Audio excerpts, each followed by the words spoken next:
कक्षा को प्रारंभ करेंगे। परमपिता परमात्मा के मुख्य नाम ओम का उच्चारण करेंगे। तत्पश्चात पठन पाठन के मंत्र का पाठ कर कक्षा को आरंभ करेंगे। सभी सीधे होकर के बैठ जाएं। आंखों को कोमलता से बंद कर लेवें।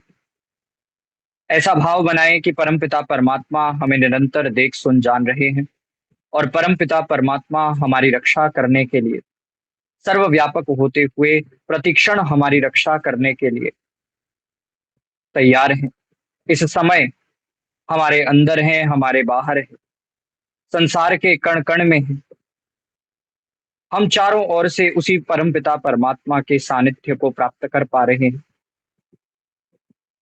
अपने चारों ओर परमात्मा की अनुभूति करिए। अपने चारों ओर परमात्मा को अनुभव करिए। चारों ओर व्याप्त होते हुए परमात्मा आपकी निरंतर रक्षा कर रहे हैं और परमात्मा से निरंतर रक्षा को प्राप्त करने के लिए उनके मुख्य नाम ओम का उच्चारण करिए। गहरा श्वास भरिए।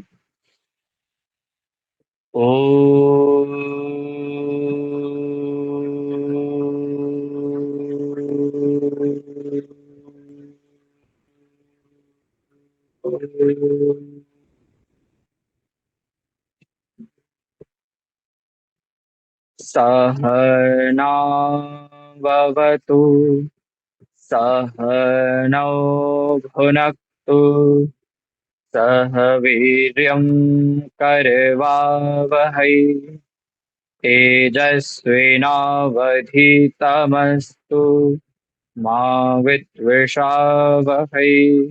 ओम शांति शांति शांति। पंचमहायज्ञ परिचय वेबिनार का श्रवण कर रहे सभी श्रोताओं को सादर नमस्ते जी। मेरा नाम सार्थक विद्यार्थी है और वैदिक अकेडमी पर पंचमहायज्ञ कोर्स के लिए ईश्वर की महती अनुकंपा से, गुरुजनों के आशीर्वाद से वैदिक अकेडमी ने यह अवसर मुझे प्रदान किया है कि आपको पंचमहायज्ञ विषय आपके बीच रखा जाए, आपके बीच उसका प्रस्तुतिकरण किया जाए। पिछले निशुल्क वेबिनार में हमने पंचमहायज्ञ के परिचय पर चर्चा की थी। पंचमहायज्ञ का अर्थ क्या है? पंचमहायज्ञ के अर्थ को बताते हुए पांचों महायज्ञ की संक्षेप रूप से व्याख्या की गई थी और आज के समय, जिसे कि मॉडर्न युग कहा जाता है, मॉडर्न एरा कहा जाता है, आज के समय पंचमहायज्ञ करने की क्या आवश्यकता है, क्यों आज के समय भी पंचमहायज्ञ को करने की अनिवार्यता है, इस विषय पर प्रकाश डाला गया था। पंचमहायज्ञ को करने के क्या लाभ हैं, क्या बेनिफिट्स हैं और यदि हम पंचमहायज्ञ को नहीं करेंगे तो उसके क्या दुष्परिणाम हैं। आज के समय भी पंचमहायज्ञ को करने की क्या अनिवार्यता है, इस विषय पर कल की कक्षा में प्रकाश डाला गया था। और आज की कक्षा को प्रारंभ करने से पूर्व हम उस पाठ की कुछ आवृत्ति करेंगे। तो मोहित जी से निवेदन है कि कृपया पीपीटी को प्रेजेंट करना प्रारंभ कर देवें। पीपीटी के माध्यम से आपको कल की कक्षा की आवृत्ति भी कराई जाएगी और आज की कक्षा के विषय में भी बताया जाएगा। मोहित जी यदि मेरी बात को सुन पा रहे हैं, धन्यवाद जी। तो पंचमहायज्ञ परिचय वेबिनार क्लास 2 यानी द्वितीय कक्षा, और इस द्वितीय कक्षा में हम ब्रह्म यज्ञ एवं देव यज्ञ के परिचय पर बात करेंगे। Next page. कल की कक्षा में हमने पंचमहायज्ञ विषय को प्रारंभ किया। पंचमहायज्ञ क्या है, उससे पूर्व हमें यह समझना पड़ेगा कि यज्ञ क्या होता है। यज्ञो वै श्रेष्ठतम कर्म, अर्थात यज्ञ संसार का सर्वश्रेष्ठ कर्म है।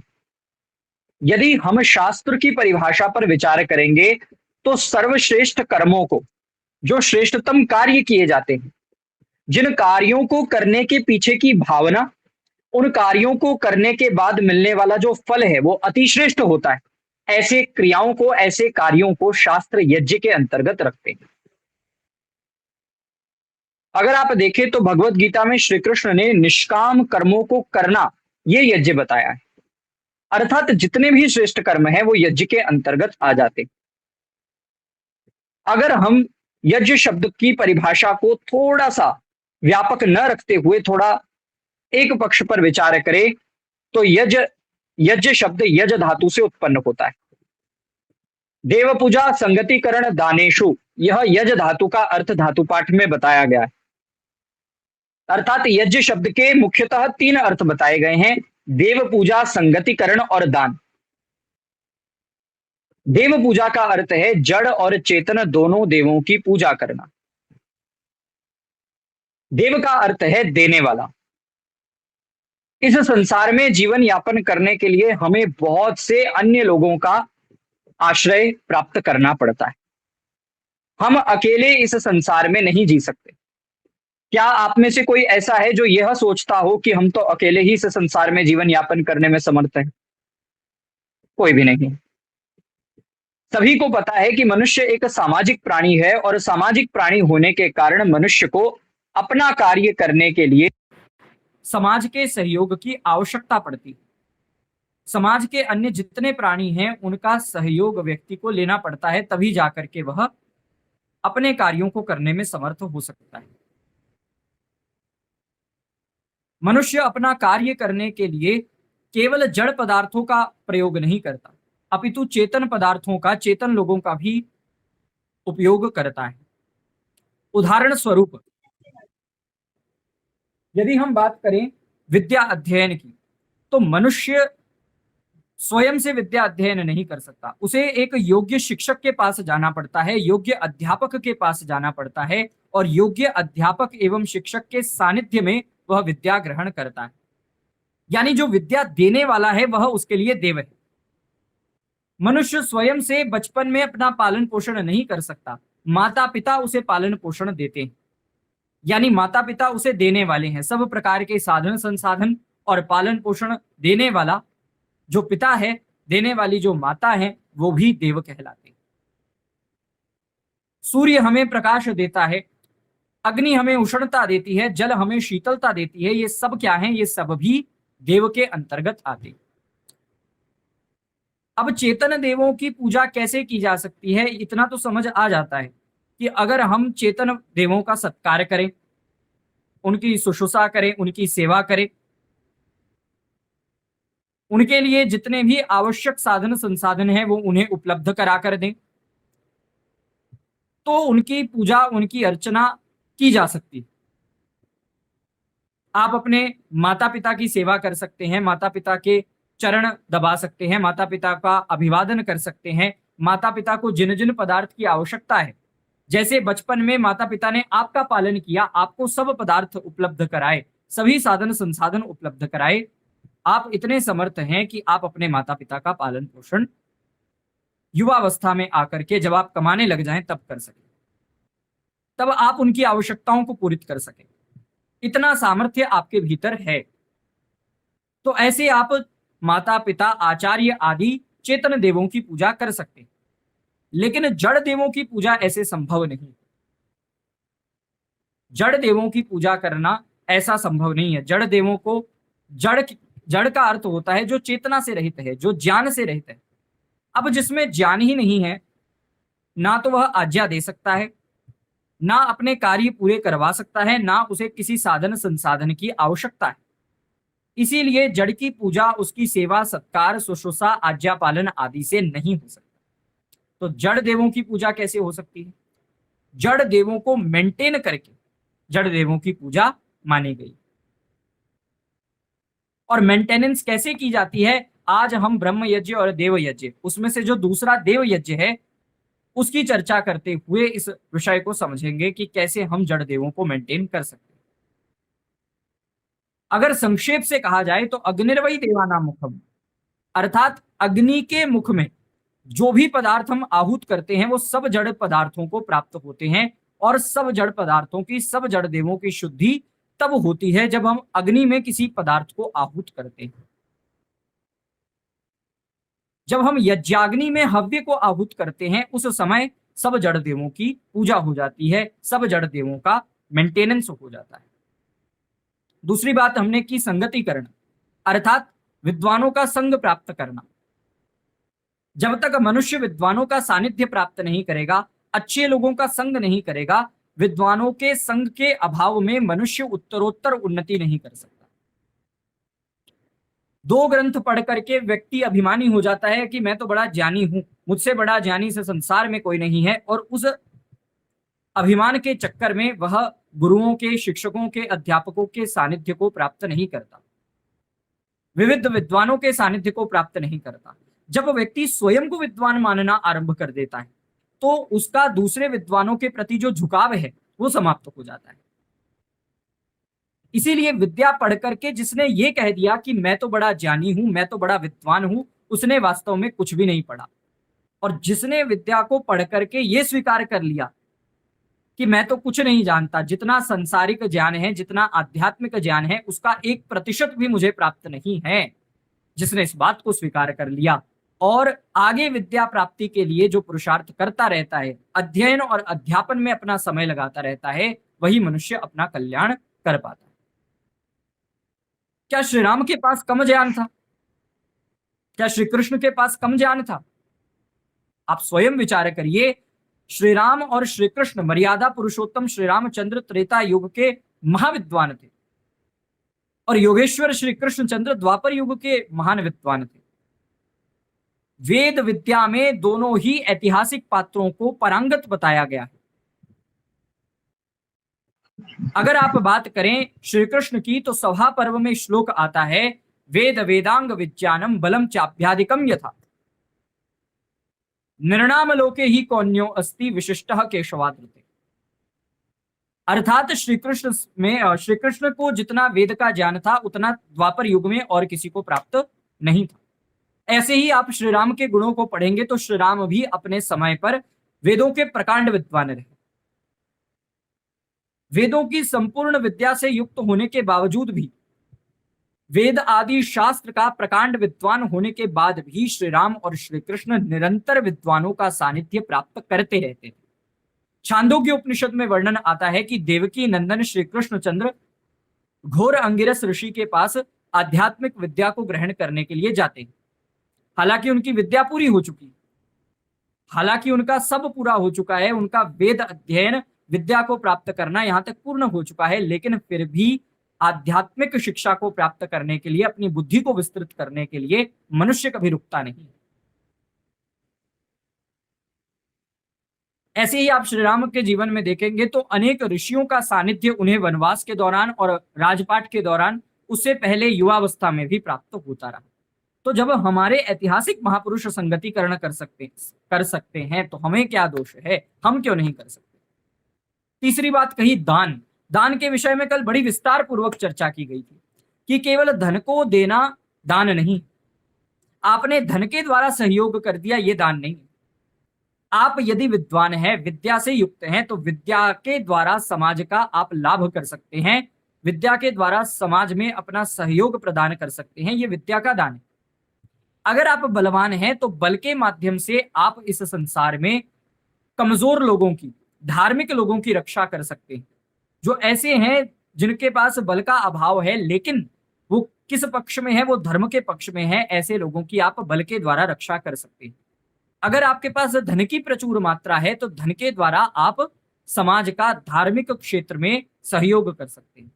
अगर आपके पास ना विद्या है, ना बल है, ना धन है, तो आप क्या कर सकते हैं? आप सेवा के द्वारा अपना सहयोग दे सकते हैं। तो दान की एक बड़ी विस्तृत महिमा है कि आपके द्वारा दिया गया दान कभी व्यर्थ नहीं जाता। और दान केवल धन को देना नहीं, अपितु विद्या, बल, सेवा, जो भी आप अपना सहयोग समाज को दे सकते हैं, उस पक्ष से अपने द्वारा समाज का सहयोग करना दान कहलाता है। इन तीन बातों पर चर्चा करने के बाद हमने पंच महायज्ञ पर बात की। यज्ञ श्रेष्ठ कर्म है और ये जितने भी कर्म हैं, ब्रह्म यज्ञ, देव यज्ञ, पितृ यज्ञ, अतिथि यज्ञ, बलि वैश्व देव यज्ञ, ये ऐसे श्रेष्ठ कर्म हैं जिन्हें करना बहुत आवश्यक है। संसार के सभी श्रेष्ठ कर्म एक तरफ और संसार में ये पंच महायज्ञ एक तरफ। हो सकता है आप सभी श्रेष्ठ कर्मों को ना कर पाए, हो सकता है समाज में जितने श्रेष्ठ कर्म किए जा सकते हैं उन सबको आप अपने जीवन में न धारण कर पाए, लेकिन आपके लिए इतना आवश्यक है कि आप पंच महायज्ञों को तो अवश्य अपने जीवन में धारण करें, पंच महायज्ञ का तो अवश्य ही अनुष्ठान करें। इन्हें महायज्ञ इसलिए कहा जाता है क्योंकि ये सर्वश्रेष्ठ कर्मों में भी सबसे अधिक प्राथमिकता के साथ करने योग्य हैं। ये ऐसे नित्य कर्म हैं जिन्हें कभी नहीं त्यागना चाहिए। इसी को आप देखेंगे तो पंच महायज्ञों के विषय में मनुस्मृति में कहा गया, पंचसूना गृहस्थस्य चुल्लिपेषणी उपस्करः कंडनी च उदकुंभश्च बध्यते यास्तु वाहयन। इसमें बताया गया मनुष्य जो गृहस्थ व्यक्ति हैं वो 5 प्रकार की हिंसा कर देते हैं। चूल्हा, चक्की, झाड़ू, ओखली और घड़े, पानी का जो घड़ा है, ये 5 हिंसा के स्थान बताए गए हैं।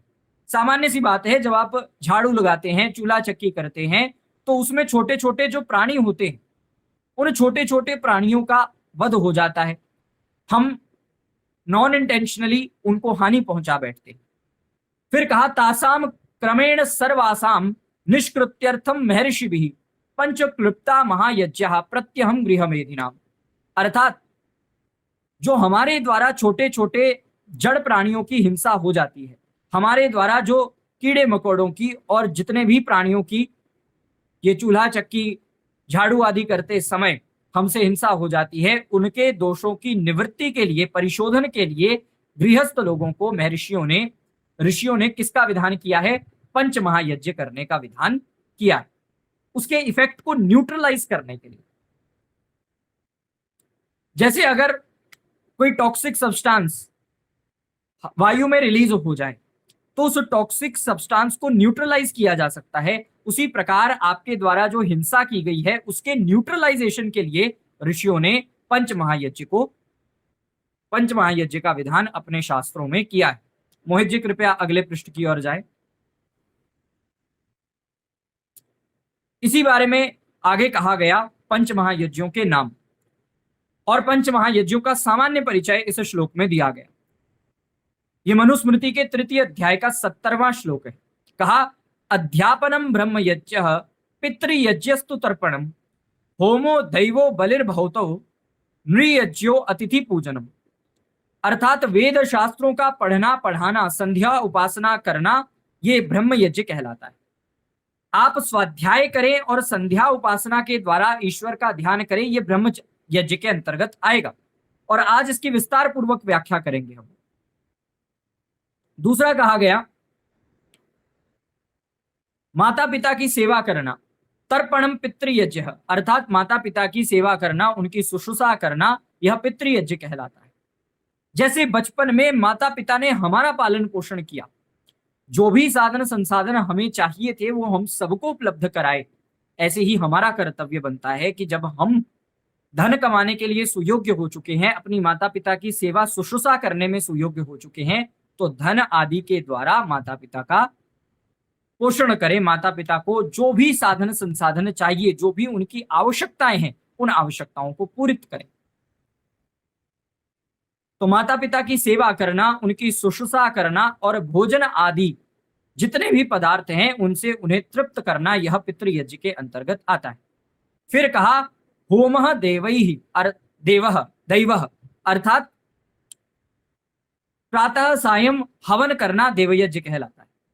आप अग्नि में यजनीय पदार्थों का, हव्य पदार्थों को आहूत करेंगे, अग्नि में औषधीय गुण युक्त पदार्थों को समर्पित करेंगे, तो आप वातावरण को शुद्ध कर पाएंगे। यही अग्निहोत्र, यही होम, यही हवन और यही देवयज्ञ कहलाता है।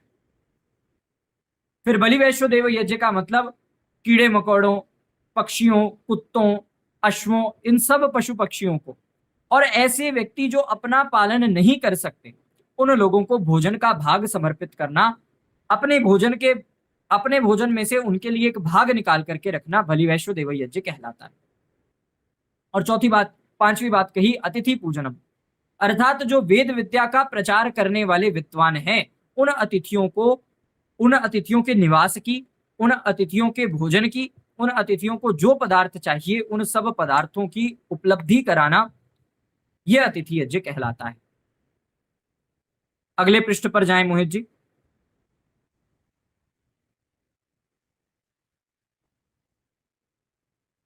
फिर कहा गया, देवता अतिथि भृत्यानाम पितृणाम आत्मनश्चयः न निर्वपति पंचानाम उच्चवसन्न जीवति। उस उच्चवसन सजीवति न सजीवति। इसका क्या अर्थ है कि जो मनुष्य पंच महायज्ञों को नहीं करता, जो व्यक्ति ब्रह्म यज्ञ को नहीं करता, संध्या नहीं करता, जो व्यक्ति देव यज्ञ यानी हवन नहीं करता, जो अपने माता पिता की सेवा नहीं करता, जो व्यक्ति सामाजिक पशुओं के लिए और अन्य प्राणियों के लिए भोजन का भाग उपलब्ध नहीं करवाता, और जो व्यक्ति अतिथियों का अर्थात वैदिक विद्वानों का सत्कार नहीं करता, सेवा नहीं करता, ऐसा व्यक्ति क्या है? उच्चवसन न जीवति, अर्थात सांस लेते हुए भी वह व्यक्ति वास्तव में मुर्दे के समान है। इसी बात को धर्मशास्त्र में कहा गया कि जिस घर में यज्ञ नहीं होता वो घर कैसा है? वो शमशान के समान है। क्या आप चाहते हैं आपके घर को शमशान की संज्ञा प्राप्त हो? क्या आप ये चाहते हैं कि आपको शमशान की में मरे हुए जो व्यक्ति होते हैं, मृत व्यक्ति होते हैं, उनकी संज्ञा प्राप्त हो और आपके घर को शमशान की संज्ञा प्राप्त हो? हाँ या ना लिख करके लाइव चैट में बताएं। जो गूगल मीट पे लाइव चैट का ऑप्शन है, कृपया आपसे निवेदन है हाँ या ना लिख करके संकेत करें। क्या आप ऐसा चाहते हैं कि आपके घर को शमशान की और आपको मृत प्रायः व्यक्ति की संज्ञा प्राप्त हो? कोई भी नहीं चाहता। इसीलिए प्रत्येक व्यक्ति को यज्ञ करना ही चाहिए। और कितने यज्ञ करने चाहिए? 5 महायज्ञ प्रतिदिन व्यक्ति को करने चाहिए। मनुस्मृति में प्रत्यहम कहा है कि प्रतिदिन ये 5 महायज्ञ करने के योग्य है। इनमें कोई अवकाश नहीं होता कि छुट्टी मिल जाए एक दिन। अच्छा, मंडे से लेकर के सैटरडे तक हमने 5 महायज्ञ कर लिए, अब संडे को नहीं करेंगे, संडे को आराम करेंगे, ऐसा नहीं। एक दिन का भी गैप नहीं होना चाहिए पंच महायज्ञों में। प्रतिदिन पंच महायज्ञ का अनुष्ठान होना चाहिए। और आज हम जिन 2 महायज्ञों की बात करेंगे वो 2 महायज्ञ अर्थात ब्रह्म यज्ञ और देव यज्ञ, ये 2 तो ऐसे हैं जो दिन में 2 बार करने चाहिए। इस पे भी हम चर्चा करेंगे कि दिन में 2 बार इनको करने का विधान क्यों कहा गया है। नेक्स्ट पेज करिए मोहित जी। तो आगे यहां पर महर्षि दयानंद सरस्वती जी ने बताया है कि पंच महायज्ञ का क्या लाभ है। महर्षि दयानंद सरस्वती जी की पुस्तक पंच महायज्ञ विधि, इस पुस्तक के प्रथम ही पृष्ठ पे यह पंक्ति आपको प्राप्त होती है, जिसमें बताया गया है कि नित्य कर्म अर्थात पंच महायज्ञ प्रतिदिन करने वाले कर्म हैं। एक भी दिन इनमें अवकाश नहीं लेना चाहिए। इसीलिए ऋषि दयानंद ने इसे नित्य कर्म कहा। और नित्य कर्मों को करने से क्या होता है? तो लिखा, इन नित्य कर्मों के फल ये हैं कि ज्ञान प्राप्ति से आत्मा की उन्नति और आरोग्यता होने से शरीर के सुख से व्यवहार और परमार्थ कार्यों की सिद्धि होना, उससे धर्म अर्थ काम और मोक्ष ये सिद्ध होते हैं। इसको प्राप्त होकर मनुष्य को सुखी होना उचित है। अर्थात जब व्यक्ति नित्य कर्मों को करता है तो उसे ज्ञान की प्राप्ति होती है, उसकी बुद्धि का विस्तार होता है, उसकी बुद्धि शुद्ध होती है। जब बुद्धि की मलिनता दूर होती है, बुद्धि शुद्ध होती है, आत्मा का ज्ञान बढ़ता है, ऐसे प्रसंग में आत्मा आरोग्यता और उन्नति को प्राप्त करता है। आत्मा की आध्यात्मिक और सांसारिक उन्नति अर्थात अभ्युदय और निश्रेयस की प्राप्ति के लिए आत्मा का जो पुरुषार्थ है वो सिद्ध होता रहेगा, और साथ ही साथ आत्मा शरीर आदि की आरोग्यता भी हो। जो आज लोग कहते हैं कि मुझे डिप्रेशन है, मेरे रोग मेरे शरीर से नहीं जाते, एक रोग ठीक होता है तो दूसरा रोग लग जाता है, 24 घंटे मैं हॉस्पिटल में रहता हूं, 24 घंटे मुझे हॉस्पिटल के चक्कर काटने पड़ते हैं, वो व्यक्ति यज्ञ करना तो आरंभ करे, अग्निहोत्र करना तो आरंभ करे। नहीं, अगर उसे हॉस्पिटल की जो चक्कर हैं उनसे आराम मिला तो मेरा नाम बदल दीजिएगा। मैं आपको आश्वासन देता हूं, मैं नहीं, वेद आदि शास्त्र आपको आश्वासन देते हैं कि यदि आप देव यज्ञ का अग्निहोत्र का अनुष्ठान करेंगे तो कोई भी रोग आपके सामने नहीं मंडराएगा। औषधीय गुणयुक्त सामग्री घृत आदि जब होम में समर्पित किए जाते हैं तो उसके अणु सूक्ष्म होकर के वातावरण में फैल जाते हैं और हमारे शरीर पर सुस्वास्थ्य प्रभाव डालते हैं, हमारे शरीर में आरोग्यता बनाते हैं। तो चाहे शरीर की आरोग्यता हो, चाहे मन की आरोग्यता हो, चाहे आत्मा की आरोग्यता हो, 5 महायज्ञ नित्य कर्मों को करना अति आवश्यक है। और जब हम आरोग्य रहेंगे यानी हम स्वस्थ रहेंगे, सुखी रहेंगे, तो हमारे शरीर के सुख से व्यवहार और परमार्थ कार्य सिद्ध हो पाएंगे। जो हमें कई व्यवहारिक संबंध निभाने पड़ते हैं, वो भी हम सब अच्छे से निभा पाएंगे। जो सांसारिक कार्य करने पड़ते हैं, वो सांसारिक कार्यों में भी हमें सफलता प्राप्त होगी और हमारे आध्यात्मिक लक्ष्य भी सिद्ध हो जाएंगे, आध्यात्मिक कार्य में भी हमें सफलता प्राप्त हो जाए। और फिर कहा, उससे धर्म, अर्थ, काम और मोक्ष, जो कि मनुष्य का पुरुषार्थ चातुष्ट है, वह सिद्ध हो जाता है। और फिर क्या होता है, अल्टीमेटली मनुष्य सुखी हो जाता है। हम सब काम इस दृष्टि से करते हैं कि हम सुखी हो जाएं। तो ये कर्म ऐसे हैं जो आपको सुख दे सकते हैं। इसीलिए जो व्यक्ति सुख को प्राप्त करना चाहता है, वह पंच महायज्ञ का अनुष्ठान करे। यहां तक हमारी आवृत्ति पूर्ण हुई। नेक्स्ट पेज कृपया निकाल दीजिए मोहित जी। और आज हम अपने प्रसंग को आरंभ करेंगे ब्रह्म यज्ञ और देव यज्ञ की व्याख्या के साथ, ब्रह्म यज्ञ और देव यज्ञ के महत्व के साथ। ब्रह्म यज्ञ क्या है? ब्रह्म यज्ञ को बताया गया स्वाध्याय और ईश्वर की उपासना करना, ये दो बातें ब्रह्म यज्ञ के अंतर्गत आती। आपको दो बातें समझनी पड़ेंगी।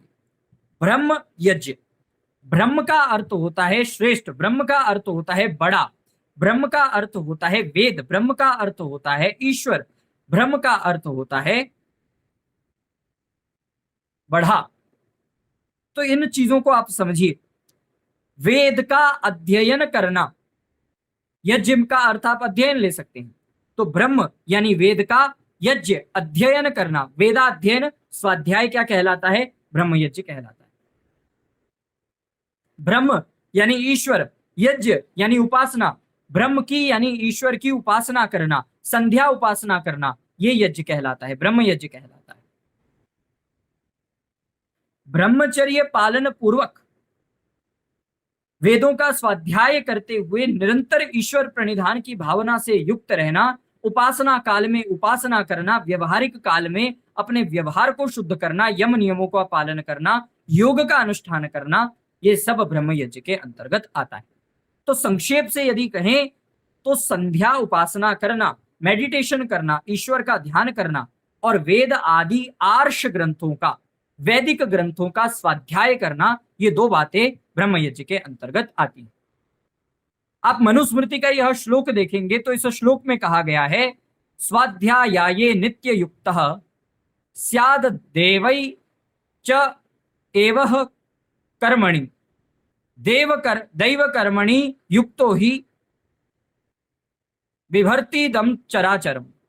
यहां बताया गया स्वाध्याये नित्य युक्तः स्यात्, मनुष्य को चाहिए कि वह वेद आदि शास्त्र को स्वयं पढ़ने और पढ़ाने और संध्या उपासना करने में, अर्थात ब्रह्म यज्ञ के अनुष्ठान में नित्य लगा रहे, अर्थात प्रतिदिन, प्रत्यहम, प्रतिदिन व्यक्ति को संध्या करनी चाहिए, प्रतिदिन व्यक्ति को आर्ष ग्रंथों का स्वाध्याय करना चाहिए, प्रतिदिन व्यक्ति को वेद आदि ग्रंथ को पढ़ना चाहिए। फिर कहा च, और दैवे कर्माणि एव, देव कर्म अर्थात अग्निहोत्र भी अवश्य करना चाहिए। क्यों करना चाहिए? दैव कर्मणि युक्तः इदम चर अचरम बिभर्ति, अर्थात अग्निहोत्र के करने से चराचर जगत का पालन होता है। अग्निहोत्र में इतना सामर्थ्य है कि वह चर और अचर जगत का, जड़ और चेतन जगत का पालन पोषण कर सके। और कैसे जड़ चेतन जगत का पालन पोषण होता है, मनुस्मृति के अगले श्लोक में बताया गया। Mohit ji next page.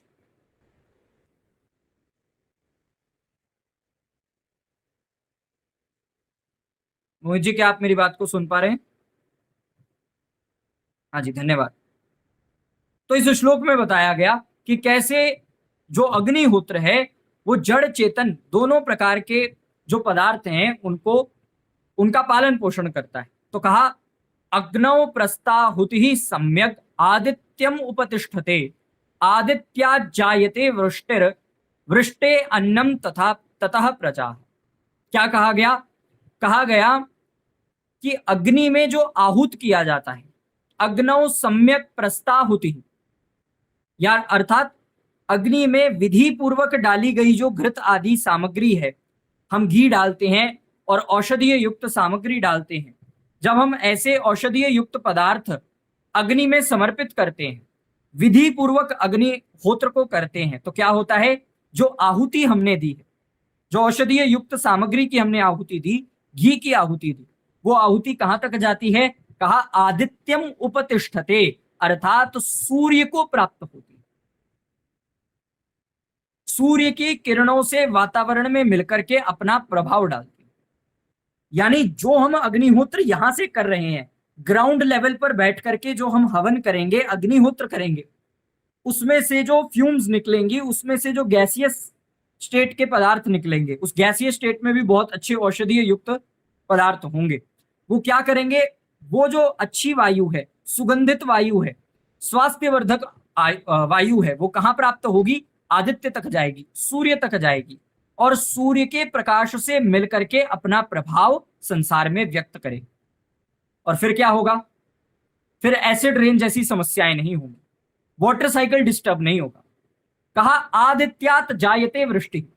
जिसने प्राइमरी स्कूल में अच्छे से पढ़ाई की है वो जानते हैं वाटर साइकिल क्या होता है, कैसे वर्षा होती है, कैसे सूर्य इवेपोरेशन करता है पानी का, सूर्य की किरणों से इवेपोरेशन होती है, फिर कंडेंसेशन होती है, सबको पता है, सबको मालूम होगा।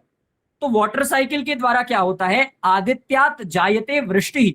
ये हमारी प्राचीन ग्रंथों का साइंस है, प्राचीन ग्रंथ मनुस्मृति में बताया गया है वाटर साइकिल का साइंस। कहा आदित्यात जायते वृष्टि, सूर्य से वृष्टि होती है, अर्थात सूर्य की किरणों से जो जल इवेपोरेट होता है, वाष्प बनकर के वर्षा के फॉर्म में कन्वर्ट होता है, उससे वृष्टि होती है। और वृष्टि से, बारिश से क्या होता है, वृष्टे अन्नम ततः प्रजाः, अर्थात वृष्टि से अन्न बनता है। जो बारिश वाला जल है वही फसलों को पोषित करता है, और बारिश से प्राप्त होने वाला जल जो अन्न को पोषित करेगा, फसलों को बनाएगा, वही अन्न हम खाएंगे, और अन्न होगा तो अन्न के द्वारा प्रजा का पालन होगा। अगर यज्ञ नहीं करेंगे तो अच्छी प्रकार से वर्षा नहीं होगी, अच्छी वर्षा नहीं होगी तो क्या होगा, अन्न अच्छी क्वालिटी का उत्पन्न नहीं होगा, और अगर अन्न ही अच्छा नहीं होगा तो प्रजाओं का पालन नहीं हो सकता। तो चाहे जड़ पदार्थ हो चाहे चेतन पदार्थ हो, दोनों के दोनों किस पे आश्रित हैं, अग्निहोत्र पर आश्रित है। फिर आप स्वयं विचार करिए कि अगर आप एक दिन भी अग्निहोत्र नहीं करते तो आप कितना बड़ा पाप कर रहे हैं।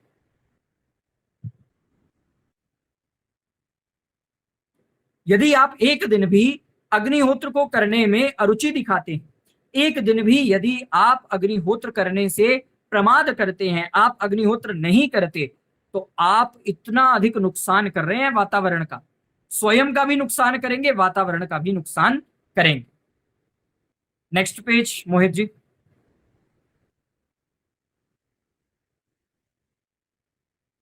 अब यहां पर बताया गया है कि संध्या से क्या परिणाम मिलता है। अग्निहोत्र का तो हमने पढ़ लिया कि चराचर जगत का पालन पोषण अग्निहोत्र के द्वारा होता है। चराचर जगत का जो पालन पोषण हो रहा है, चाहे वो वृष्टि का उत्पन्न होना हो, अन्न का बनना हो, अन्न के द्वारा प्रजाओं का पालन पोषण हो, वातावरण की शुद्धि हो, सब कुछ अग्निहोत्र पर आधारित है। और स्वाध्याय से क्या होता है, ईश्वर उपासना से।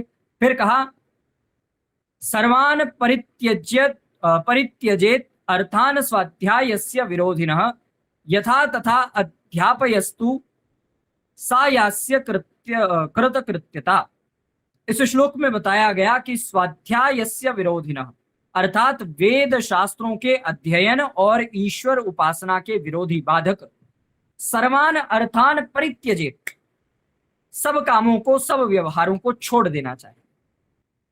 ऐसे कार्य, ऐसे व्यवहार, ऐसे सांसारिक कार्य और ऐसे सांसारिक व्यवहार जो आपको ईश्वर उपासना करने के लिए बाधा उत्पन्न करते हैं, जो ईश्वर उपासना में बाधक हैं, जो वेद आदि शास्त्रों के अध्ययन में बाधक हैं, उन कार्यों को छोड़ देना चाहिए। अभी आज का ही उदाहरण मैं आपको देता हूं। मैं कोई भी कार्य गुरु आज्ञा के बिना नहीं करता, तो प्रत्येक प्रचार कार्य करने से पूर्व मैं गुरु की आज्ञा लेना आवश्यक समझता हूं। तो आज मैंने आगे के प्रचार संबंधित कुछ सूचना गुरुदेव को भेजी और गुरुदेव से पूछा क्या मुझे यह प्रचार कार्य करना चाहिए, आगे जो सत्र है उसको चलाना चाहिए अथवा नहीं। उन्होंने एक बात लिखी, मुझे अभी भी याद है। उन्होंने कहा उन्होंने कहा, उन्होंने इस बात को लिखा कि कोई भी कार्य करो, लेकिन वह क्या नहीं होना चाहिए, वह आपके ईश्वर उपासना में, आपकी वैदिक दिनचर्या में बाधक नहीं होना चाहिए। इस बात पर ध्यान रखना। आपके अध्ययन में, आपकी ईश्वर उपासना आदि जो वैदिक दिनचर्या का भाग है, उसमें वो बाधक नहीं होना चाहिए। बाकी आप प्रचार कर सकते हैं यदि उसमें बाधा उत्पन्न न हो। तो ये हमारे ऋषियों का सिद्धांत है कि आप कुछ भी करें, लेकिन क्या ना करें, ऐसे काम, ऐसे व्यवहार ना करें, ऐसे कामों को, ऐसे व्यवहारों को छोड़ दीजिए जो आपके वेदाध्ययन, शास्त्रों के अध्ययन, स्वाध्याय, ईश्वर प्रणिधान और ईश्वर की उपासना में बाधा उत्पन्न करते हैं। चाहे वो कोई भी काम क्यों ना हो, चाहे वो फिर धर्म का प्रचार ही क्यों ना हो, चाहे आपकी जॉब ही क्यों ना हो, अगर वो आपके वेदाध्ययन में अर्थात आपकी दिनचर्या में, आपकी ईश्वर उपासना में बाधक है, तो उसको छोड़ देना चाहिए। और यही बात मनुस्मृति में कही गई, स्वाध्याय यस्य विरोधिनः, जो आपके स्वाध्याय और ईश्वर उपासना में बाधक हो, ऐसे सर्वान अर्थान परित्यजेत, ऐसे सभी कर्तव्य और व्यवहारों को छोड़ देना चाहिए। फिर कहा गया, यथा तथा अध्यापयन्तु, अर्थात जिस तरह हो सके उसी तरह प्रयत्न करके स्वाध्याय करते अर्थात पढ़ते पढ़ाते रहना चाहिए। वही द्विज गृहस्थ की पूर्णता या जन्म सफल करता है। अर्थात गृहस्थ आश्रम की सफलता किसमें है? अगर आप बिना एक भी दिन गैप लाए, बिना किसी भी दिन प्रमाद और आलस्य को अपने जीवन में लाए, निरंतर स्वाध्याय करेंगे, निरंतर ईश्वर की उपासना करेंगे, तब जाकर आप अपने गृहस्थ जन्म को, इस मानव जीवन को सफल बना पाएंगे। इस बात को समझना होगा। मोहित जी, क्या स्लाइड्स खत्म हो गई हैं यहाँ पे? जी। यहाँ एक और स्लाइड है। नहीं, खत्म हो गया। ठीक है, तो अब हम चर्चा करेंगे। यहां तक हमने प्रमाण विषय पर चर्चा की, मनुस्मृति के आधार पर हमने ब्रह्म यज्ञ और देव यज्ञ के महत्व को समझने का प्रयास किया। अब हम देव यज्ञ और ब्रह्म यज्ञ दोनों के अर्थ को, दोनों के लाभ को और दोनों की कुछ विधि पर चर्चा करेंगे। विस्तार पूर्वक जो चर्चा है वो आपको कोर्स में देखने को मिलेगी। पंच महायज्ञ कोर्स है, जिसके बारे में आपको मोहित जी बाद में सूचना दे देंगे। वैदिक अकेडमी द्वारा ये कोर्स लॉन्च किया गया है और केवल 599 रुपीज में ये बालकों के लिए और 699 रुपीज में ये एडल्ट्स के लिए है।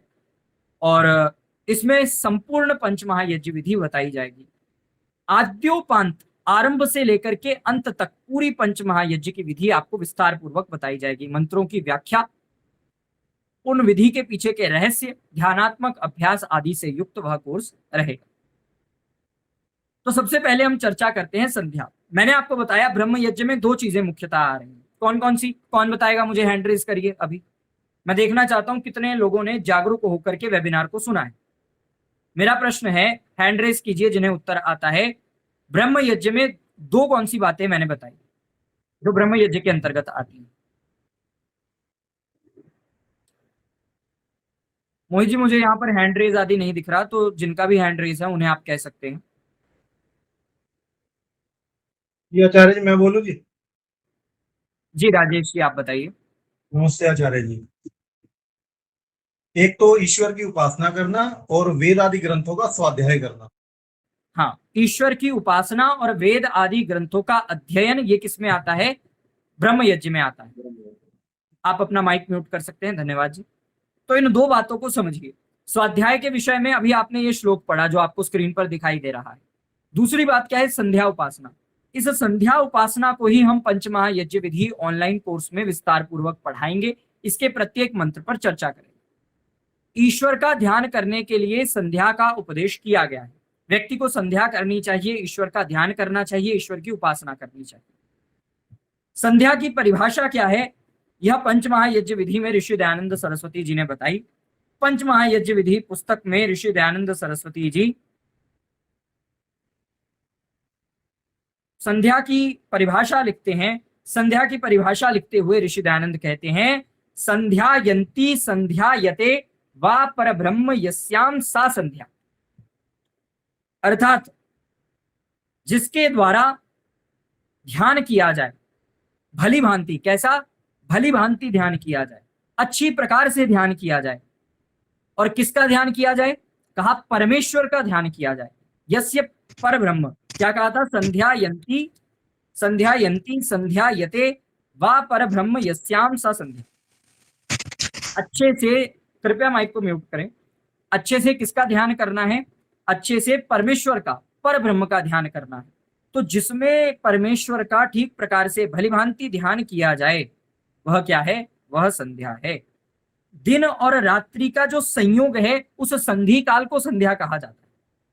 सुबह आप ब्रह्म मुहूर्त में उठेंगे, ब्रह्म मुहूर्त में उठने के बाद जब सूर्य उदय होने लगेगा, सूर्य उदय होने से पूर्व जो दिन और रात्रि के मध्य का काल है, संधि का काल है, उसे संध्या कहते हैं। उसके बाद शाम को जब सूर्यास्त होने लगता है, तो सूर्यास्त के समय जो दिन और रात्रि की संधि है, कि रात्रि आने वाली है, दिन समाप्त होने वाला है, इन दोनों के बीच की जो संधि है, उसको संध्या कहते हैं। इन दोनों समय ईश्वर की उपासना करनी चाहिए। अब दो समय ईश्वर की उपासना क्यों करनी चाहिए? व्यक्ति एक बार भी तो कर सकता है। अच्छा, किस किस को डाउट है इसमें कि दो समय ही शास्त्रों में संध्या करने का विधान क्यों किया गया, कि व्यक्ति को दो बार संध्या उपासना करना चाहिए? वो अपना हैंड रेस कर सकते हैं। अब शास्त्र कोई भी बात ऐसे नहीं लिखते। शास्त्रों ने दो समय संध्या का विधान इसीलिए किया, पहले तो हम संध्या का तात्पर्य समझे कि संध्या से हमें होगा क्या।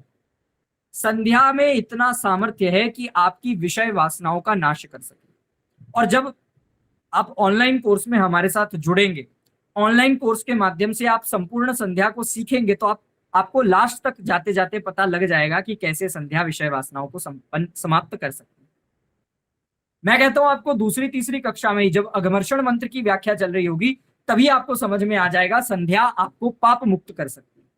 अर्थात पाप कार्यों को करने से, बुरे कामों को करने से अगर आप बचना चाहते हैं, तो संध्या का सहारा आपको लेना है। वो आपको कोर्स के अंदर समझ आएगा कैसे। तो इतना हमें समझ आया, संध्या में इतना सामर्थ्य है कि वो विषय वासनाओं का नाश कर सके। आपने जो सुबह संध्या की, वो सुबह में की हुई प्रातः काल की गई संध्या, प्रातः काल की संधि में की गई संध्या कब तक प्रभाव दिखाएगी? शाम तक प्रभाव दिखाएगी। शाम तक आपकी विषय वासनाओं को दबा करके रखेंगी। लेकिन ये जो आपके कुसंस्कार है ना, ये बार बार उत्पन्न होते रहते हैं, ये कुसंस्कार बार बार उछलते रहते हैं। जैसे चने में से अंकुर निकलता है, कोई भी बीज हो उसमें से अंकुर निकलता है, वैसे ही आपके ये जो विषय वासनाओं के बीज हैं, ये अंकुरित होते रहते हैं। और अंकुरित होने से क्या होता है? बार बार विषय वासनाओं के प्रभाव से मनुष्य गलत कार्यों की ओर अग्रसर होने लगता है। तो इनसे बचाने के लिए संध्या को दो बार ऋषियों ने विधान किया कि दो बार संध्या करनी चाहिए, जिनसे कि एक बार संध्या का प्रभाव जो सुबह से शाम तक के लिए रहा, वही प्रभाव शाम से लेकर के रात्रि तक भी रहे। अच्छा, आपके कमरे में यदि दुर्गंध आ जाए, तो क्या आप एक बार रूम फ्रेशनर स्प्रे करेंगे, दोबारा दुर्गंध आ गई तो दोबारा नहीं करेंगे? करेंगे ना। तो अगर आपके जीवन में, अगर आपकी जीवनचर्या में, दिनचर्या में दोबारा विषय वासनाएं आ रही हैं, दोबारा कुसंस्कार आपको तंग कर रहे हैं, तो संध्या करना होगा। इसीलिए ऋषियों ने दो समय संध्या का विधान किया। संध्या को जब हम सीखेंगे, अभी हमने केवल संध्या के अर्थ पर बात किया, संध्या दो बार क्यों करनी चाहिए, संध्या की महत्वता क्या है, इस विषय में बात की। संध्या को करने से मानसिक तनाव की निवृत्ति हो जाती है, सब प्रकार के दुखों की, सब प्रकार के क्लेशों की निवृत्ति हो जाती है। फिर क्या होता है? पाप कार्यों को करने से व्यक्ति बच जाता है। संध्या का पहला मंत्र ही आपको आपके लक्ष्य की ओर प्रेरित करने का संकेत देता है। तो जैसे ही आप संध्या करना आरंभ करेंगे, आपके जीवन में एक नवीन चेतना का संचार हो जाएगा। आपको आपके लक्ष्य के प्रति एक नवीन संचेतना मिलेगी, एक सदप्रेरणा मिलेगी। जब आप क्या करेंगे? जब आप संध्या उपासना करेंगे। दूसरे मंत्र के द्वारा आपको इंद्रियों में बल प्राप्त होगा। इंद्रियों में आप कैसे पवित्रता पूर्वक आप अपना जीवन संयम पूर्वक व्यतीत कर सकते हैं, ये आप संध्या में सीखेंगे। प्राणायाम के द्वारा किस प्रकार मन को वश में किया जा सकता है, ये आप संध्या में सीखेंगे। अघमर्षण यानी कैसे पाप कर्मों को करने से बचा जा सकता है, ये आप संध्या में सीखेंगे। मनसा परिक्रमा, अपने चारों ओर ईश्वर को अनुभव करते हुए ईश्वर की रक्षण शक्तियों को किस प्रकार अनुभव किया जा सकता है, ये आपको संध्या में सीखने को मिलेगा। मनसा परिक्रमा में किस प्रकार आप अपने द्वेष का नाश कर सकते हैं। योस्मान द्वेष्टियम वयम दुष्मस्तम वो जम्बे दत्मा, आप कैसे अपने द्वेष का नाश कर सकते हैं, जो द्वेष आपके हाई बीपी का कारण है, हाइपरटेंशन का कारण है, कार्डियक प्रॉब्लम्स का कारण है, जिस द्वेष के कारण आप कोई भी कार्य ठीक से नहीं कर पाते, उस द्वेष के नाश की विधि मनसा परिक्रमा में बताई है। उपस्थान, आप ईश्वर के समीप कैसे हो सकते हैं, ईश्वर जैसे सबसे बड़े व्यक्ति के समीप होना यानी क्लोज होना, वो कैसे संभव है, वो आप उपस्थान में सीखेंगे। कैसे हम समर्पण कर सकते हैं, कैसे ईश्वर को नमस्कार कर सकते हैं, ये सब संध्या में आए। संध्या आपके मानसिक तनावों की निवृत्ति करती है, आपके दुखों की निवृत्ति करती है, आपके विषय वासनाओं की निवृत्ति करती है, पाप कार्यों की निवृत्ति करती है। इसीलिए संध्या अनुष्ठान अति आवश्यक है। कुछ चर्चा हम अग्निहोत्र के विषय में करेंगे। अग्निहोत्र के बारे में जो परिभाषा दी गई है ऋषि दयानंद सरस्वती जी ने, वो परिभाषा इस प्रकार से दी। अग्निहोत्र के बारे में लिखा, अग्नये परमेश्वराय जलवायु शुद्धिकरणाय च होत्रम हवनम यस्मिन् कर्मणि क्रियते तद अग्निहोत्र। अर्थात अग्नि व परमेश्वर के लिए जल और पवन की शुद्धि व ईश्वर की आज्ञा पालन करने के अर्थ होत्र, जो हवन अर्थात दान करते हैं, उसे अग्निहोत्र कहते हैं।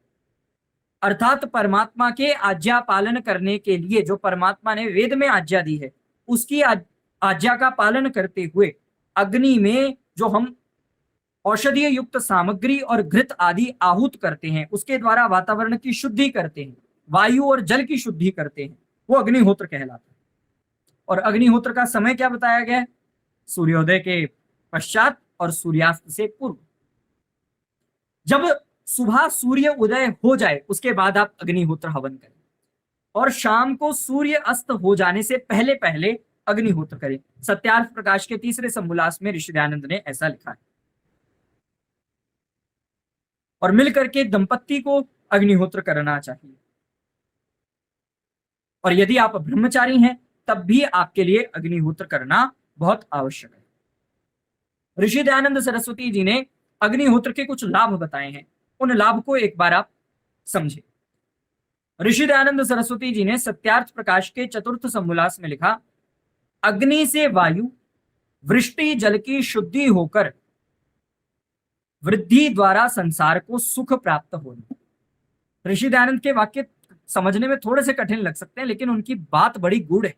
कहा, अग्निहोत्र से वायु की शुद्धि। वायु की शुद्धि से क्या होगा? वायु शुद्ध हो गई तो वाटर साइकिल आपने पढ़ा है, सनलाइट जब आएगी इवेपोरेशन होगी, वाटर बॉडीज आदि जो भी लोक में है, उसकी जब इवेपोरेशन होगी तो इवेपोरेशन होने के बाद आपने वाटर साइकिल पूरा पढ़ा है, उस प्रसंग में आपको पता होगा कैसे वृष्टि रेन वाटर बनता है। तो जब एक बार वायु की शुद्धि हुई और आदित्यम उपतिष्ठते, जैसा मनुस्मृति में हमने पढ़ा कि हमारे द्वारा प्रदान की गई आहुति सूर्य तक जाकर उसका प्रभाव सूर्य के प्रकाश के द्वारा अपना प्रभाव जमाती है, तो क्या होगा? वृष्टि जल की यानी बारिश के जल की शुद्धि होगी। जब बारिश का जल शुद्ध होगा तो हमारी फसल शुद्ध होगी, और हमारा फसल अगर शुद्ध होगी तो प्रजा का मन आदि शुद्ध रहेगा, प्रजा धर्म पूर्वक कार्यों को करने में समर्थ होगी।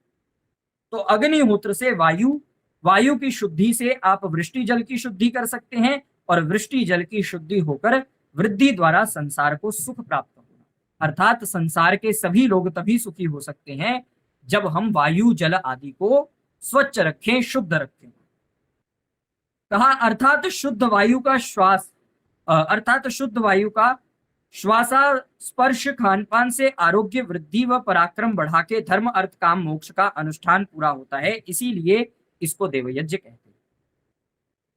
जब व्यक्ति देवयज्ञ करता है तो उससे वायु शुद्ध होती है। वायु जब शुद्ध होगी तो हम जो एयर को इनहेल करेंगे आपने ब्रीदिंग को पढ़ा होगा, तो अगर हम अच्छी एयर को, शुद्ध एयर को इनहेल करेंगे तो हमारी रेस्पिरेशन की क्रिया अच्छी होगी, श्वास प्रश्वास की क्रिया अच्छी होगी, और जो खाना उत्पन्न होगा, फसल उत्पन्न होगी, उस शुद्ध खाने से हमें आरोग्य मिलेगा, हमारे बल की वृद्धि होगी, और बल के पराक्रम के बढ़ने से धर्म, अर्थ, काम और मोक्ष का अनुष्ठान होगा। ये पहला लाभ बताया। दूसरा कहा, दुर्गंध युक्त वायु और जल से रोग, रोग से प्राणियों को दुख, और सुगंधित वायु तथा जल से आरोग्य और रोग के नष्ट होने से सुख प्राप्त होता है। ये ऋषि दयानंद सरस्वती जी ने सत्यार्थ प्रकाश के तृतीय समोल्लास में लिखा। बहुत महत्वपूर्ण बात है। जब हमारी वायु दुर्गंध वाली होगी, यानी वायु में स्मेल होगी, तो क्या होगा? वायु जब प्रदूषित होगी, वायु जब दुर्गंध युक्त होगी, तो वायु के दुर्गंध युक्त और अस्वच्छ होने से, प्रदूषित होने से वायु और जल से रोग उत्पन्न होंगे। आपने देखा होगा कि जब वायु और जल अशुद्ध रहते हैं तो महामारी फैलती है। सबने सुना है ना इस बात को? हाँ या ना लिख करके लाइव चैट में बताएं मुझे, गूगल मीट की चैट पर। जब वायु और जल अशुद्ध रहता है तो उससे महामारी फैलने का खतरा रहता है, आपने सुना होगा। तो दुर्गंध युक्त वायु और जल से क्या होता है? दुर्गंध युक्त वायु और जल से रोग पैदा होते हैं। रोगों से क्या होता है? रोगों से प्राणियों को दुख होता है। अब कोई भी रोगी व्यक्ति है, उसको देख लेना, बिस्तर पर पड़ा पड़ा दुखी रहता है वो व्यक्ति, और इसी के निवारणार्थ जो यज्ञ किया जाता है, यज्ञ करने से वायु सुगंधित हो जाती है, वायु स्वच्छ हो जाती है, पवित्र हो जाती है, प्रदूषण जो है वो समाप्त हो जाता है। ऐसे प्रसंग में क्या होगा? जल से, सुगंधित वायु और जल से आरोग्य और रोग के नष्ट होने से सुख प्राप्त होगा। जब आपका आरोग्य बढ़ेगा, आप फ्रेश फील करेंगे, सुखी रहेंगे, आपको जब कोई रोग नहीं सताएंगे तो आप अपने कार्यों को करने में समर्थ रहेंगे। ऋषि दयानंद ने एक और बात लिखी तृतीय समोल्लास में, कहा, जब तक इस होम करने का प्रचार रहा तब तक आर्यावर्त देश रोगों से रहित और सुखों से पूरित था। अब भी प्रचार हो तो वैसा ही हो जाए। आज के समय के लिए बहुत महत्वपूर्ण बात है। पूरी कक्षा में आपने कुछ सुना हो या ना सुना हो, ये बात बड़ी महत्वपूर्ण है।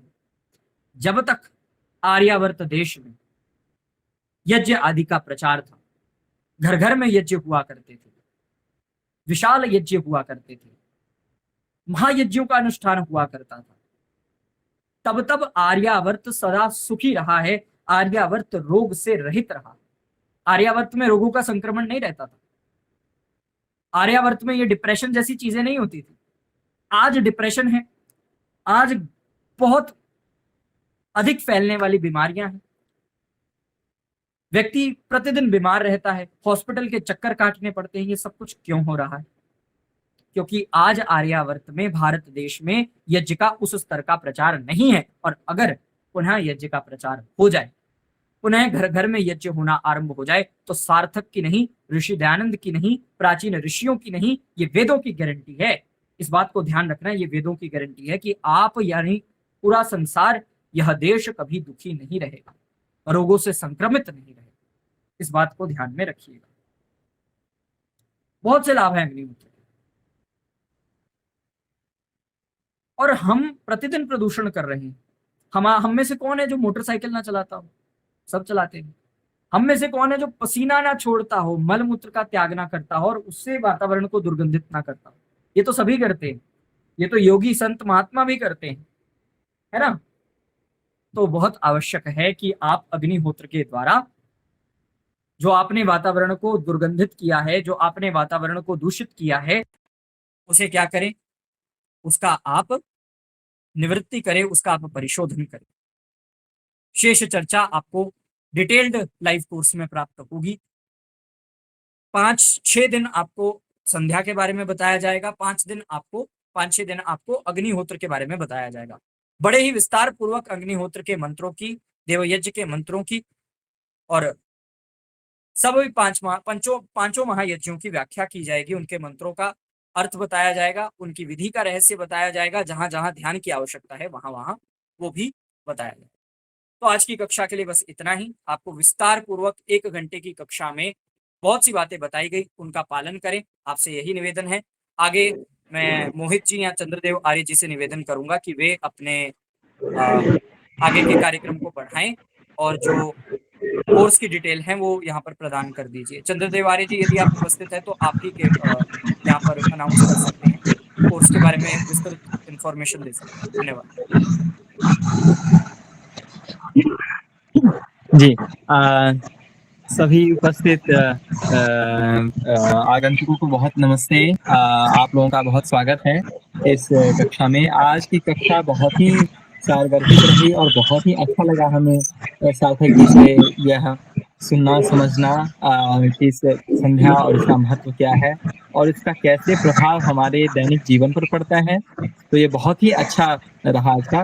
कुछ लोगों ने जो यहाँ पर प्रश्न पूछा था कि इस कोर्स में कैसे रजिस्टर करें, क्योंकि ये कोर्स तो काफी लंबी चलनी है और इसमें हम बुक्स भी देंगे और हम लोग एक ऑनलाइन प्रतियोगिता इसके ऊपर आयोजित करने जा रहे हैं, एक परीक्षा आयोजित करने जा रहे हैं। तो उससे जुड़ा हुआ कुछ लोगों ने प्रश्न पूछा है, तो मैं उन सबों का उत्तर देता हूँ। तो बेसिकली हम लोग जो है इसको एक ऑनलाइन वैदिक एकेडमी सपोर्ट से, कृपया स्क्रीन शेयर बंद कर दीजिए, है ना। जी, तो हम लोग जो है इस कोर्स को एक ऑनलाइन मोबाइल ऐप जो है वैदिक एकेडमी ऐप, इसके माध्यम से आयोजित करने जा रहे हैं, चलाने जा रहे हैं। आप सभी लोग जो एक लिंक दिया हुआ है उस पर आप जाकर रजिस्टर कर सकते हैं। यह एक मोबाइल ऐप का लिंक है, इसमें आप जाएंगे, आपको अपना ईमेल देना है और अपना आपको फोन नंबर देना है और इसमें एक आपको पेमेंट लिंक आएगा, जिस पेमेंट लिंक के माध्यम से आप इसमें डायरेक्टली जाकर रजिस्टर कर सकते हैं। इसमें देखिए 2 तरीके से दिया हुआ है। एक है छात्रों के लिए जो विद्यार्थी हैं और जो बड़े हैं, हम लोग जैसे उम्र के जो लोग हैं, उनके लिए दूसरी पेमेंट की सिस्टम है। तो जो लोग छात्र हैं, जो अभी पढ़ाई कर रहे हैं, बच्चे हैं, उनके लिए हम लोगों ने इसका शुल्क जो है 599 रखा है, जिसमें आपको 16 दिन प्रतिदिन आपको पूरी पंचमहायज्ञ विधि की कोर्स की जानकारी दी जाएगी। उसके बाद आपको इसके बारे में जितनी भी किताबें हैं, कम से कम 5 किताबें हम लोग आपको देने जा रहे हैं और इसके साथ साथ इसमें हम एक ऑनलाइन प्रतियोगिता आयोजित करने जा रहे हैं, जिसमें कि जो विनर्स हैं, जो उन लोगों ने अच्छी से पढ़ाई की है और जो प्रतियोगिता में पास होंगे, टॉप करेंगे, उनको हम लोग आकर्षक इनाम भी देने जा रहे हैं। तो आप लोग ये जो लिंक दिया हुआ है, कृपया इस लिंक को वापस भेज दीजिए मोहित। आप इस लिंक पर क्लिक करेंगे तो आपको ये ब्राउजर में खुलेगा, ठीक है। उस लिंक पर क्लिक करने के बाद आपको वहां पर जाना है, अपना ईमेल और फोन नंबर देना है, ठीक है। और जाकर आप गूगल पे, फोन पे, क्रेडिट कार्ड, डेबिट कार्ड, जैसे भी आप करना चाहें रजिस्टर, आप जाके उसमें कर सकते हैं। अभी चूंकि आप सभी लोग यहाँ पर हैं इस वेबिनार में, तो स्पेशल डिस्काउंट हम लोग जो है आप लोगों को 150 रुपीज का स्पेशल डिस्काउंट देने जा रहे हैं, जो कि जिसका कूपन कोड है AS150, एक ARY 150, वो कूपन कोड भेज दीजिए। ये सिर्फ कूपन कोड आपको कल तक के लिए वैलिड है और जो लोग यहाँ हैं ये सिर्फ उन लोगों के लिए है ना। तो आप सभी लोग इस लिंक पर जाइए और इसमें आप रजिस्टर कर सकते हैं और आपको 150 रुपीज का आपको डिस्काउंट कूपन इसमें मिल जाएगा। इसमें किसी को कोई प्रश्न है, कोई दिक्कत है तो आप हमसे पूछ सकते हैं, हम आपके प्रश्नों का उत्तर देंगे यहाँ पर।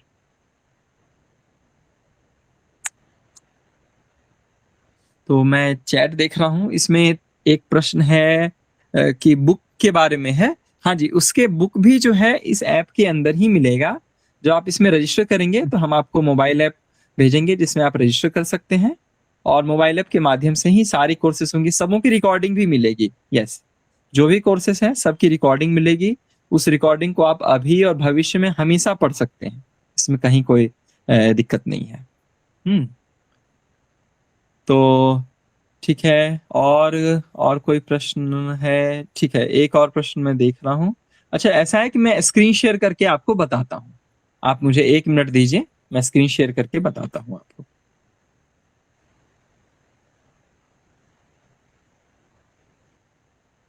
ठीक है, मेरा स्क्रीन आप लोगों को दिख रहा है? तो ये जो है, ये मेरा स्क्रीन जो दिख रहा है आपको, ये हमारा लिंक है एक्चुअली, ठीक है। अमित जी या मधु गुप्ता जी, कोई प्रश्न हो तो आप हमसे पूछ सकते हैं। जी अमित जी, अपना प्रश्न पूछिए।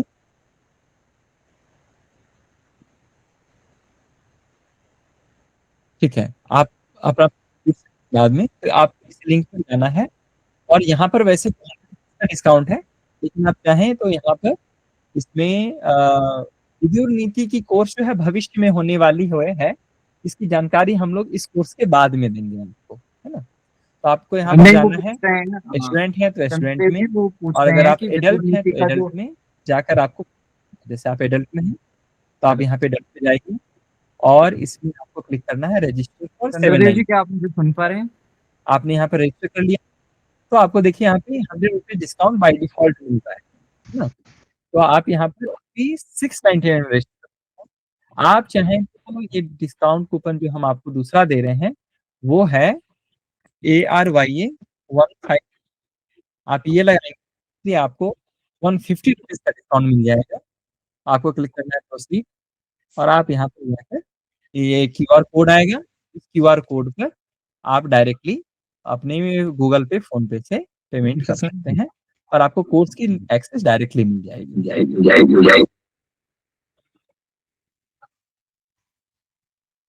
जी, और कोई प्रश्न?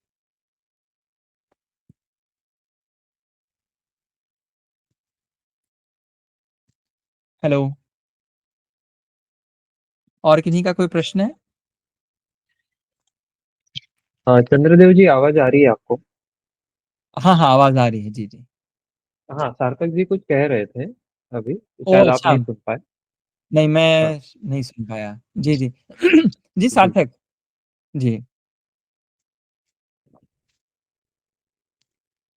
नहीं, मैं बस वो बता रहा था कि वहाँ विदुर नीति के बारे में ये प्रश्न था कि जो अभी वर्तमान में सनातन संचयन चैनल पर चल रहा है विदुर नीति कोर्स, तो उनके अध्येताओं के लिए कोई डिस्काउंट कूपन कोड है? उन्होंने ये प्रश्न किया था, तो उनका मैंने उत्तर चैट में दे दिया है। VDN 130 करके एक कूपन कोड है, उसका प्रयोग आप लोग कर सकते हैं जो विदुर नीति के अध्येता हैं, तो अच्छा अच्छा, वो इस कोड का प्रयोग कर सकते हैं। हाँ जी। 10 तो नॉर्मली 100 रुपीज का डिस्काउंट है, आप VDN 130 यूज करेंगे तो आपको 130 का डिस्काउंट मिल जाएगा। जी ठीक ठीक। चंद्रजीत जी, ये पेड कब से हो रहा है? ये कोर्स जो है 25 तारीख से शुरू हो रही है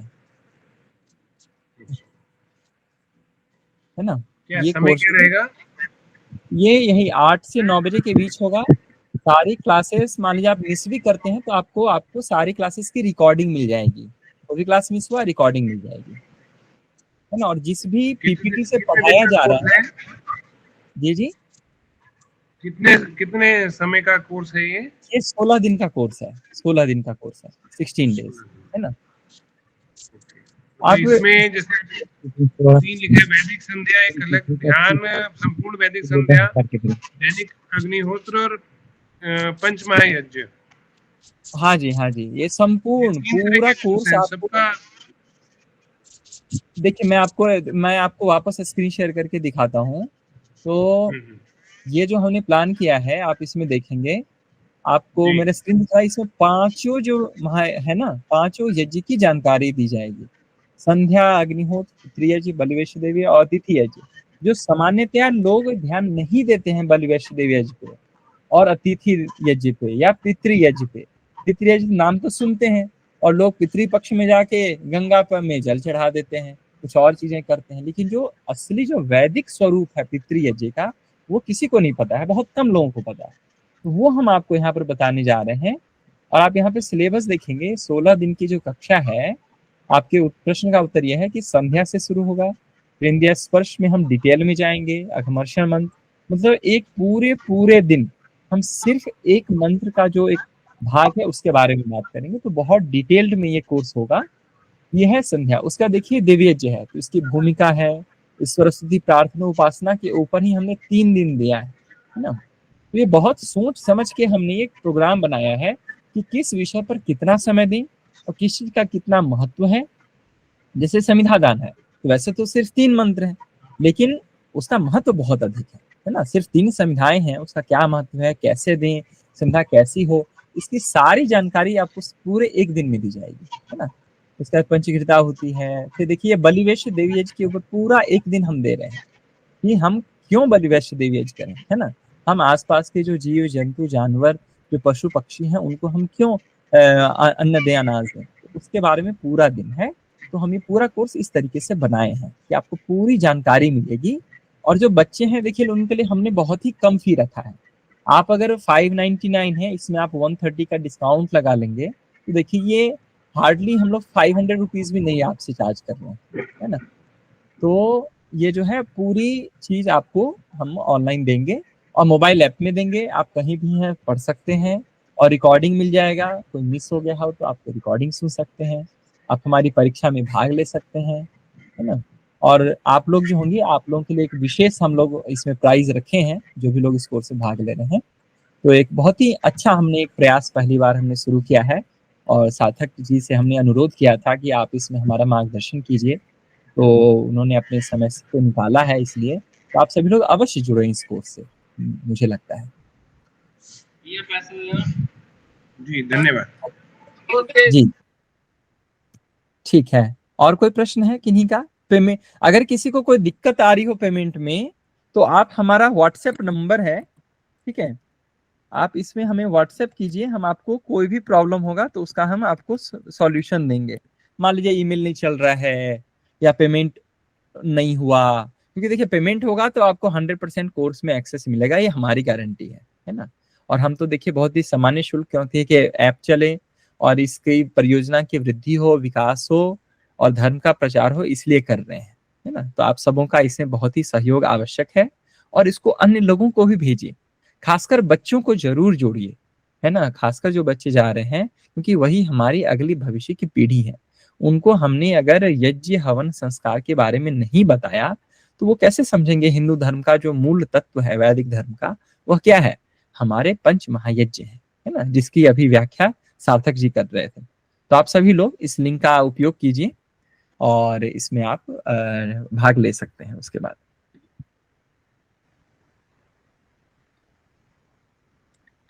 और कोई प्रश्न है?